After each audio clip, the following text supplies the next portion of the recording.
1 November रोजी मुंबईमध्ये सर्वपक्षीय संयुक्त मोर्चाचं आयोजन करण्यात आलेलं आहे आणि या मोर्चाच्या पार्श्वभूमीवर आता नाशिकमध्ये महाराष्ट्र नवनिर्माण सेनेकडून जोरदार तयारी जी आहे ती सुरू करण्यात आलेली आहे। नाशिक शहरात त्याचबरोबर जिल्हाभरात मनसेकडून बॅनरबाजी करण्यात आलेली आहे। या मोर्चाची बॅनरबाजी करल्याचं आपल्याला पाहायला मिळतंय।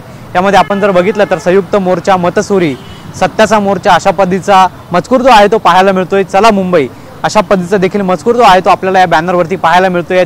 आपण जर या ठिकाणी बघितलं, वोट नाही खोट, विजयासाठी बोगस मतदार यादी अशा पद्धतीचे जे मजकूर आहेत ते आपल्याला या ठिकाणी पाहायला मिळतंय।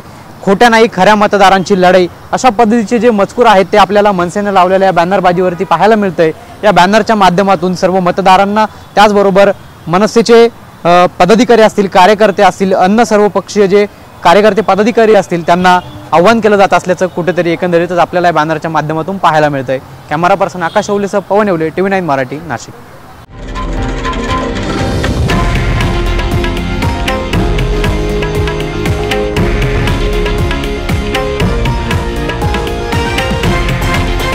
हे आहे देशातील नंबर 1 न्यूज नेटवर्क आणि आपण पाहत आहात TV9 मराठी, एकमेव।